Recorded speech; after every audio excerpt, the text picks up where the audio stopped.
Suresh Rathi securities की तरफ से आज बुधवार 15 जनवरी के दिन आप सभी का स्वागत है।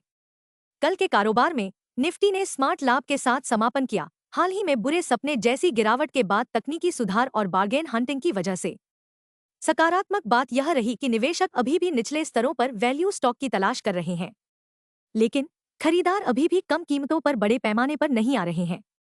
इस पृष्ठभूमि के बीच बेंचमार्क निफ्टी की मौजूदा स्तरों से काफी ऊपर चढ़ने की क्षमता बहुत कम है। इस बीच 3 बड़े उत्प्रेरक।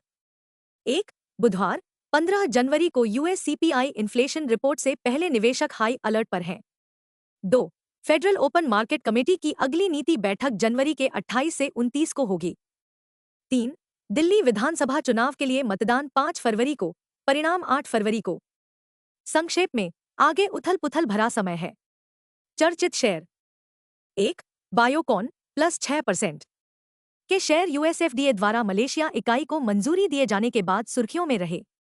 यूएसएफडीए ने मलेशिया के जोहोर बाहरू में बायोकॉन बायोलॉजिक्स की इंसुलिन सुविधाओं को स्वैच्छिक कार्रवाई संकेतित वीआई के रूप में वर्गीकृत किया है, जिससे कंपनी के लिए साइट से उत्पाद फाइलिंग के साथ आगे बढ़ने का रास्ता साफ हो गया है।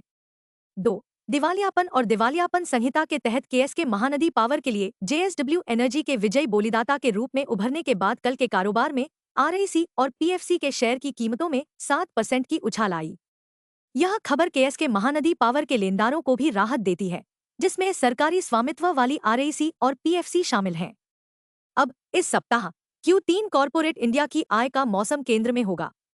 बुधवार 15 जनवरी HDFC Life Insurance, OFSS, LTTS, bank of Maharashtra, CEAT.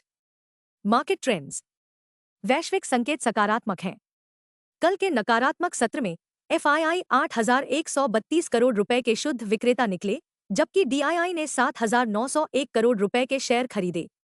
आज के कारोबार में भावनाएं जोखिम भरी रहने की संभावना है। दिन के लिए मार्केट ब्रेथ न्यूट्रल रहने की संभावना है। निफ्टी के टेक्निकल आंकड़े अभी भी दैनिक चार्ट पर भारी गिरावट का संकेत दे रहे हैं। एफएंडो जनवरी महीने के आंकड़ों से पता चलता है कि निफ्टी के लिए ट्रेडिंग रेंज 22,500 से 24,000 जोन के बीच रहने की संभावना है। इंडिया वीआईएक्स डर सूचकांक 15.47 के स्तर की ओर बढ़ गया है। निफ्टी पीसीआर 30 जनवरी 1.03 के स्तर पर है। बैंक निफ्टी पीसीआर 230 जनवरी 0.58 पर है। Nifty outlook. निफ्टी के बेयर्स किसी भी इंट्राडे मजबूती पर फिर से इकट्ठा होने की संभावना है। सावधानी ही चर्चा का विषय बनी रहेगी। तकनीकी विशेषज्ञ हमें निफ्टी और बैंक निफ्टी के बारे में क्या बताते हैं। Nifty CMP 23,176। निफ्टी पर सबसे बड़ा सपोर्ट केवल 22,751 अंक पर है। तत्काल रेजिस्टेंस केवल 23,711 अंक पर है। दिन के लिए रेंज 23,000 और 23,300 के बीच रहने की संभावना है। दिन के लिए आउटलुक नकारात्मक है। Bank Nifty CMP 48,729। Bank Nifty का सबसे बड़ा सपोर्ट अब 47,900 अंक पर देखा गया। बैंक निफ्टी का सबसे बड़ा हर्डल अब 49,350 अंक पर बंद हुआ। बैंक निफ्टी की दिन की रेंज 48,300 और 49,300 के बीच रहने की संभावना है। दिन के लिए आउटलुक नकारात्मक है।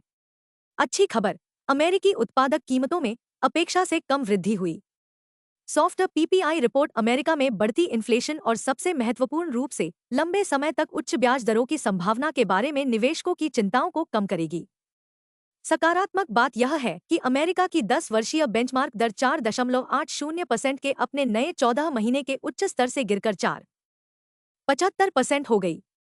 निवेशकों का ध्यान अब बुधवार 15 जनवरी को वायर की जाने वाली सीपीआई रिपोर्ट की ओर है। इस बीच आक्रामक व्यापारी भी क्रमिक टैरिफ कार्यान्वयन पर राष्ट्रपति चुनाव डोनाल्ड ट्रंप की संभावित टिप्पणियों के कारण किनारे पर रहने की संभावना है। घरेलू स्तर पर भारत की थोक कीमतों में दिसंबर 2024 में सालाना आधार पर 2.37% की वृद्धि हुई है, जो नवंबर में 1.89% की वृद्धि से तेज है। तेजी से कारोबार करने वाले व्यापारियों के लिए डब्ल्यूपीआई में उछाल सिरदर्द हो सकता है, क्योंकि तेल की कीमतें भी बढ़ रही हैं। पिछली बार जांच करने पर डब्ल्यूटीआई तेल आराम से $78 प्रति बैरल से ऊपर था। एफआईआई की लगातार बिकवाली से तेजी की उम्मीदें कम होने की संभावना है। इस जनवरी महीने में अब तक उन्होंने 34,382.60 करोड़ रुपए की बिकवाली की है।